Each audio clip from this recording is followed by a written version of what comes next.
तो हम विचार कर रहे हैं लगन चार्ट में विभिन्न भावों के जब स्वामी वक्री स्थिति में आपके चार्ट में किसी भी भाव में स्थित हों तो किस प्रकार के प्रभाव हो सकते हैं।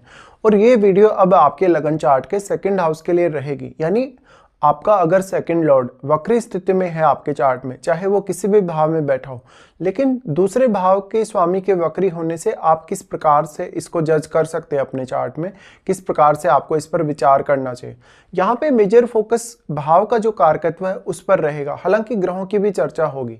तो मान लेते हैं किसी भी जातक का सेकंड लॉर्ड वक्री स्थिति में है। देखिए, वक्री ग्रह काफी एक्सट्रीमली प्रभाव दिखाते हैं। किसी किसी केस में ऐसा भी होगा कि वक्री ग्रह उतना ज्यादा प्रभाव ना दिखा के या नॉर्मल प्रभाव भी नहीं दिखा के बहुत कम प्रभाव दिखाएंगे, और कभी कभी ऐसा भी होगा कि ग्रह बहुत ज्यादा एक्सट्रीमली सामने आएंगे प्रभाव के तौर पे। ये तब होगा ज्यादातर स्थितियों में। देखिए, जब भी कोई शुभ ग्रह, अगर शुभ ग्रह है जैसे बृहस्पति जैसा ग्रह है, शुक्र जैसा ग्रह है, अगर ऐसे ग्रह अगर वक्री हो चार्ट में, तो वो ग्रहों का जो शुभ प्रभाव है वो हमेशा कम हो जाएगा।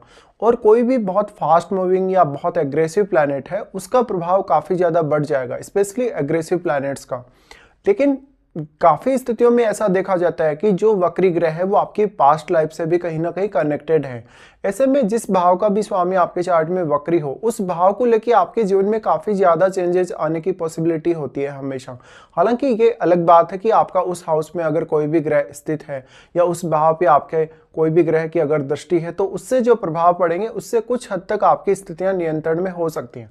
अब जब सेकंड हाउस की बात आती है, यानी दूसरे घर की बात आती है, तो वास्तव में दूसरा घर आपकी वाणी, आपकी फैमिली वेल्थ के लिए जाना जाता है। आपकी व्यवहार जो है कहीं ना कहीं लोगों के साथ, या आपका जो वाणी का जो इफेक्ट है उसके लिए जाना जाता है।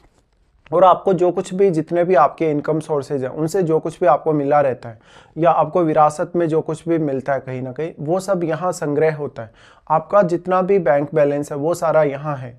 ऐसे कंडीशन में जब भी आपका सेकंड लॉर्ड वक्री हो जाएगा तो जातक अपने पैसे को मैनेज नहीं कर पाएगा। मैनेजमेंट करने में उसको बहुत ज़्यादा दिक्कतें होंगी। जब भी पारिवारिक कोई विवाद होगा, कोई ऐसी स्थिति सामने आएगी कि परिवार में किसी बात को लेकर मतभेद है, तो जातक प्रॉपरली डिसीजन नहीं ले पाएगा। इसके साथ साथ जातक का रहन सहन, खान पान काफ़ी अजीब तरीके का हो सकता है, या उसमें सडनली कुछ ना कुछ चेंजेस आने की संभावना होगी। इस प्रकार का जातक अक्सर बहुत ज़्यादा खर्च कर सकता है अपने फैमिली रिलेटेड कार्यों के लिए, और उसको सेविंग करने में काफी कठिनाई भी होगी।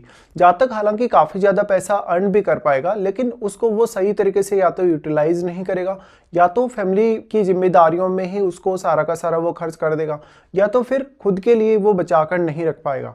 ऐसी कंडीशन में आपको मेजर फोकस उन प्लैनेट्स पे भी देना होगा जिनका प्रभाव अब आपके सेकंड हाउस पे है। साथ साथ में सेकंड हाउस में जो बैठा हुआ प्लैनेट है वो इसमें काफी अपना मेजर रोल प्ले करेगा, क्योंकि कोई भी ग्रह जब किसी भाव में स्थित होता है, किसी भाव में जब वो बैठता है, तो वास्तव में वहां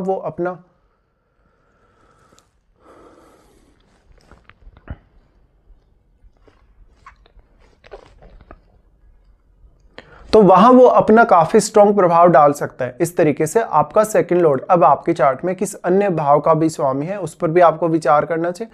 साथ साथ में आपके सेकंड लॉर्ड का क्या संबंध वास्तव में आपके सेकंड हाउस से है या नहीं। जब भी वो किसी भी अन्य भाव में बैठा हो तो वो अपनी दृष्टि का प्रभाव यहाँ डाल सकता है। ऐसे में सेकंड लॉर्ड है कौन सा प्लेनेट, ये इसको लेकर आपको काफी ज्यादा इंपॉर्टेंस अब देना होगा। जैसे अगर आपका सेकंड लॉर्ड कोई भी शुभ ग्रह होगा वास्तव में, तो शुभ ग्रह होने के केस में आपको कठिनाइयां ज्यादा रहेंगी, और कभी कभी आपका अगर कोई बहुत एग्रेसिव प्लेनेट अगर सेकंड लॉर्ड होगा तो काफी अप्रत्याशित रिजल्ट रहेंगे। लेकिन वो जो स्थिति आपकी लाइफ में बनेगी, जैसे कोई व्यक्ति मान लो अचानक से धनवान बन गया, तो धनवान बना हुआ वो बहुत लंबे समय तक रह नहीं पाएगा, क्योंकि वहां आपके मन में कोई ना कोई लालच क्रिएट होगा, या तो फैमिली की कोई बहुत बड़ी जिम्मेदारी आपके लाइफ में सामने आ जाएगी। अब यहाँ पारिवारिक जो रिश्ते हैं, आपकी वाणी का जो प्रभाव है वो भी उतना ही ज्यादा इंपॉर्टेंट है।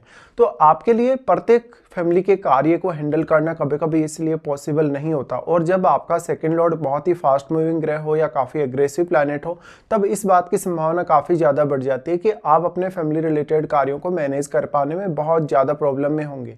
तो आपको यहाँ मेजर फोकस उन ग्रहों पर अब देना होगा जो यहाँ आपको सपोर्ट अब कर सकते हैं। या तो फिर आपका जो सेकंड लॉर्ड है वो आपके चार्ट में कहाँ बैठा है, कौन से भाव में वो बैठा है, और उसके साथ भी क्या कोई अन्य प्लैनेट बैठा है। देखिए, सेकंड लॉर्ड के वक्री होने से आपका, क्योंकि उसकी क्वालिटीज में कमी होगी, तो सेकंड हाउस की जो क्वालिटीज हैं उनमें भी कहीं ना कहीं डिक्रीज आएगा, और इस वजह से सेकंड हाउस से रिलेटेड कार्यों को लेके आपका जो प्यास है, एक आपका जो कहीं ना कहीं एक आप ये बोल सकते हैं कि एक्साइटमेंट बहुत ज़्यादा बढ़ जाएगा। और इस वजह से मेजरली अब आपका सबसे ज़्यादा ध्यान सेकंड हाउस से रिलेटेड कार्यों पर होना चाहिए। तो ऐसा भी हो सकता है कि सेकंड लॉर्ड के वक्री होने से जातक अपने फैमिली के लिए बहुत ज़्यादा केयरफुल होगा, वो अपने फैमिली मेम्बर्स के लिए बहुत ज़्यादा प्रायोरिटी से सामने आएगा जब भी कोई भी ऐसी बात होगी, आर्थिक रूप से कोई उतार चढ़ाव आएगा या कोई भी फैमिली रिलेटेड चुनौती वगैरह आएगी। इस प्रकार का जातक ये कोशिश करेगा हमेशा कि वो अपनी फैमिली को ज़्यादा से ज़्यादा भौतिक सुख भी दे पाए और फैमिली के हर प्रकार के कार्य में वो सहयोग कर पाए। तो इस प्रकार से अब आपकी फैमिली रिलेटेड मामलों में आपका जो इम्पोर्टेंस है, आपका जो रोल है, वो बहुत ही महत्वपूर्ण है। इस प्रकार से यहाँ पर अब आपका जो सेकंड हाउस है उसमें किसी अन्य ग्रह का प्रभाव है, जैसे अगर राहु या केतु जैसे ग्रह का प्रभाव होगा तो काफ़ी सडन अप्स एंड डाउन्स आपको देखने को मिल सकते हैं। अब यहाँ पे इंपॉर्टेंट ये हो गया आपके लिए कि सेकंड लॉर्ड आपका वक्री है तो आपकी इनकम प्रभावित हो सकती है, आपके इनकम के सोर्सेज प्रभावित हो सकते हैं। इस वजह से अब आपको अन्य प्लैनेट्स पे भी डिपेंडेंट होना ही पड़ेगा। इसके साथ ही जातक हो सकता है इसके लिए अब बहुत ज़्यादा मेहनत भी करेगा, लेकिन आपकी जो मेहनत है कभी कभी वैसे रिजल्ट नहीं लाएगी जैसे आप यहाँ एक्सपेक्ट कर रहे हैं। तो सेकंड लॉर्ड अब इंपॉर्टेंस ये रखता है कि आपका वो कौन सा प्लैनेट है और वास्तव में क्या यहाँ राहु या केतु का प्रभाव है या आपका सेकंड लॉर्ड क्या राहु या केतु से प्रभावित है। देखिए, जब भी आपका किसी भी भाव का स्वामी हो, चाहे अगर वो रेट्रोग्रेड है, तो वो अपनी स्थिति से पीछे हट रहा है। वास्तविक स्थिति में उसको आगे निकलना चाहिए गोचर में, लेकिन वो पीछे हट रहा है। तो पीछे हट रहा है तो आपके काफ़ी सारे पेंडिंग कर्माज को वो दिखा रहा है, कहीं ना कहीं कुछ ऐसे पेंडिंग कर्माज जो वास्तव में आपने पिछले जन्मों में जो पूरे नहीं कर पाए आप, जिसको लेके आपको अधूरी प्यास रह गई। कहीं ना कहीं आप अगर या तो वेल्थी बनना चाहते थे बहुत ज़्यादा तो वेल्थी नहीं बन पाए, या तो आप अपने फैमिली की केयर नहीं कर पाए, पैसे को सही से यूटिलाइज नहीं कर पाए, या किसी भी तरीके का अन्य आपका कोई प्रारब्ध हो सकता है। तो यहाँ पे अब ओवरऑल आपको यही देखना होगा कि जो सेकंड लॉर्ड है वो कैसी स्थिति में आपके चार्ट में बैठा है, वो कहाँ बैठा है, कौन से भाव में वो बैठा है। साथ साथ में सेकंड हाउस में बैठे हुए प्लैनेट्स का रोल बहुत इंपॉर्टेंट होगा। इसके अलावा फिर आपको एक और ग्रह का इंपॉर्टेंट रोल देखना होगा। जो भी प्लैनेट आपके 8th हाउस में बैठे हैं उन प्लैनेट्स का प्रभाव आपके सेकंड हाउस पे अवश्य होगा हर स्थिति में। इसके साथ साथ एंड में आपको ये विचार अवश्य करना चाहिए क्या आपको सेकंड लॉर्ड की महादशा है या नहीं। देखिए, सेकंड लॉर्ड की महादशा अगर आपको होगी वक्री होने के केस में, तो ऐसा सेकंड लॉर्ड आपके जीवन में काफ़ी सारी धन कमाने की संभावनाएं ला सकता है, वेल्थी बनाने की आपको संभावनाएं ला सकता है।